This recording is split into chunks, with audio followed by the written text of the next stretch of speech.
naannoo Oromiyaa fi naannoo Amaaraa keessatti irra deddeebiidhaan namoota nagaa ukkaamsanii mallaqa guddaa gaafachuun olaantummaan seeraa laaffachuu agarsiisa. Ibsaarra Ameerikaan baafteedha.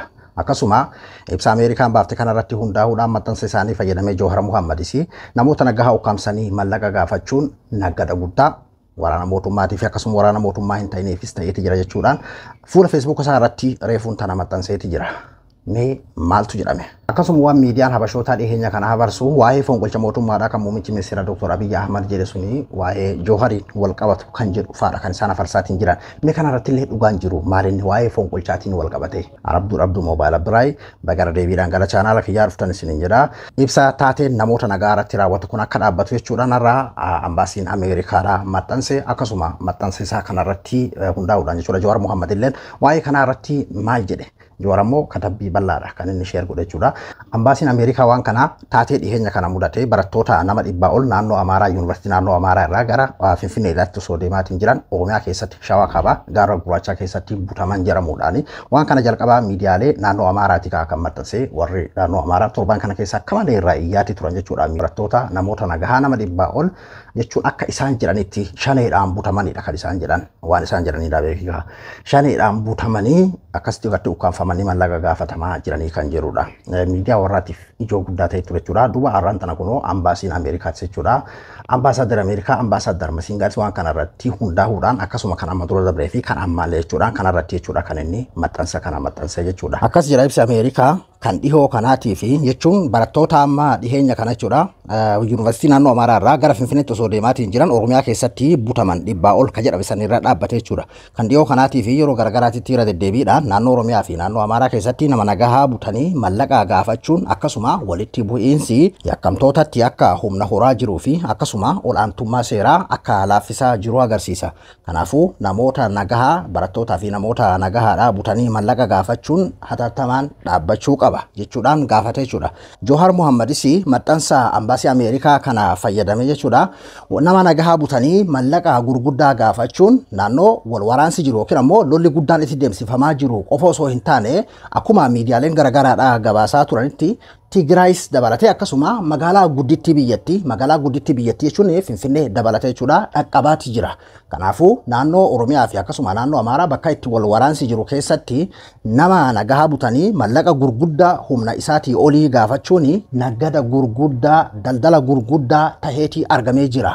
Waraana mootummaatiifis akkasuma waraana mootummaa hin ta'ineef illee daldala guddaa taheetii jira. Yakki namoota nagaa butanii mallaqa gaafachuudha kuni akkamitti akka dhaabbatu qabu fi akkamitti akka dhufee fi akkamitti akka raawwatamaatiin jiruun wal qabatee amma dura Addis Istaandaardi waliin gaafiif deebii godheetiin jira jechuudhaan maxxansa isaa kan amma dura Addis Istaandaardi waliin torban kana keessa gaafiif deebii godhe of jalatti maxxansuudhaan asirraa argatu jechuudhaan haala saniin maxxanse jechuudha. Jawhar dhiheenya kana Addis Istaandaardi waliin fi akkasuma fuula Facebook isaa irratti afaan Ingiliishiin jechuudha yeroo garagaraatitti maxxansaati jira jechuudha. Waa'ee nageenyaatiin wal qabatee akkasuma yakka wal waraansa kana keessatti raawwatamaatiin jiru kan akka nama nagaa butanii mallaqa gaafachuu kanaa fi nama nagaa gartee maqaa ibalutu ajjeese jedhuudhaan ajjeefamaatiin jiru kanneen wal qabate jechuudha. Yeroo garagaraatitti afaan Ingiliishiin maxxansaati jira jechuudha. Jawhar waa'ee rakkoo nageenyaatiin wal qabatee akkamitti akka araarri bu'uu qabusi akkamitti akka itti adeemamuu qabusi taateedhaan tahaa jirullee afaan Ingiliishiin bal'inaan jechuun addunyatti himaa jira.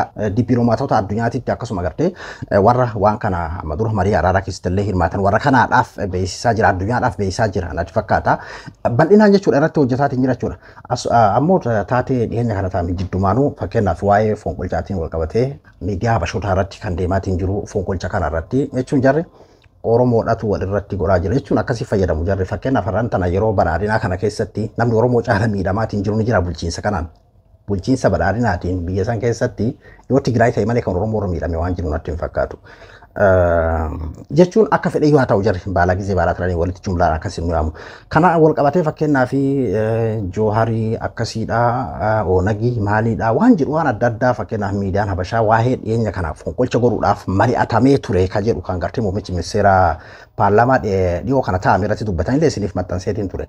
Fonqolchi jedhame kun dhugaadhaan haa ta'u dhugaadhaan ta'uu haa baatu sannuun galchuu nuti waan muummichi ministeera Dr. Abiy Ahmad jedhe afaan isaarraa jedhe qofarra dhaabbanne yoo jenne obboloota koo gurguddaadhaan kan inni jedhe abboota kennaaniidha kan inni jedhe malee waan akka gartee Jawhariidhaan waan wal qabatu natti hin fakkaatu jechuun inni jedhe irraa hin baana beekan ebalu miti jechaan jiru san irraa hin beeku dhumarratti inumayyuu obboloota koo gurguddaa kanaa fi gorsaan qaba dhaamsaan qaba haala jedhuudhaan akka isaan dubbatan viidiyoo sana illee isiniif maxxanseetti ture jechuudha. Ifatti dubbatan jechuudha. Jechuun fakkeenyaaf amma habashoonni maal jedhan Keeniyaa ka jiruu fi Ameerikaa ka jiru Eeltiraa ka jiru jedheeti dubbate.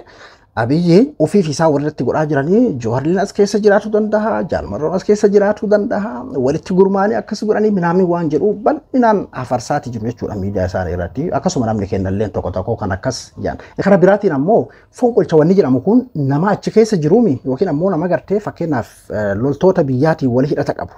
Warra raayyaa ittisa biyyaatii waliin hidhata qabuudhaan fakkaata fonqolcha kan geessu akkasuma ilaata. Kaalaallee tarii namoota achi keessa jiru walii galeetiin godhuu danda'anatti fakkaatan beekuun kan waa'ee kanaa keessa waan nuti beeknu miti. Ammoo haa ta'uti obboloota koo gurguddaa je'eeti kan inni lafa kaa'ee achumarra dhaabbanne yoo jenne Jooharfaa keessa jiru fakkeenyaaf habashoonni Jooharii kan Keeniyaa jiru ammas namni guddaan isa jedhanii yeroo hedduu isaan jechuun Oromummaatu walirra godhaa jiru waan jedhuuf kan oofan natti fakkaata. Isaan illee akkasiidha kan isaan fayyadamaatiin jiran. Garuu san ammoo obboloota koo gurguddaa jechuudhaan tarii namoonni isaanii walii hojjetan. Namni amma afaan jechuun kana sani jennee dubbatuu hin dandeenyu sun jechuu barbaadeeti. Duuba Jawaaris haala saniiniin waa'ee karaatiin wal qabatee ibsa bal'aa kana dubbate jechuudha. Waa'ee ukkaamsa namoota nagaa irratti mallaa gurguddaa gaafachuu kanaan wal qabatee bara naannoo walitti bu'iinsi jiru. Mee isinis bakkuma itti dhalattan yoo bakka gartee fakkeenyaaf walitti bu'iinsi mootummaadhaa fi waboo jidduu jiru mee gaafadha. Qotee bulaa xixiqqaa jala guddaa gubbarra mallaa nama gaafatan qofa miti bara. Yeroo har'aan tanaa ati shaneedha jedhamtee 100,000 miiliyoonaan gaafatamta. Kun waan baramaa ta'ee jira Oromiyaa keessatti iddoo walitti bu'iinsi jiru jechuudha. San qofa miti namni nagaa qotee bulaanii re'ee takkatti magaalaa baasee gurguratu dadhabeeti jira. Midhaan magaalaa baasee gurguratee manatti hin galuu dadhabeeti jira jechuudha. Kuni qaata waan baramaa ta'ee jechuudha. Nama re'ee qotee bulaa gartee re'ee fakkeenyaaf ganda keessan bar jechuun amma namootuma gammoojjii harka qalleeyyii kanneen gaafadha. Kan re'ee takkatti gurguratee midhaan bitatee galutu jiraami. Kan re'ee takkatti gurguree uffata ilmaanii bitee galutu jiraami. Kuni qaatadha naannoo gartee walitti bu'iinsi jiru keessatti ilmi namaa guutuu qaata shanee ta'ee qabeenyi jirus gartee shanee nyaachaa jirtanii fi daa'imman irraa fudhatamaa jechuudha. Kuni waan baramaa ta'ee jira Oromiyaa keessatti jechuudha.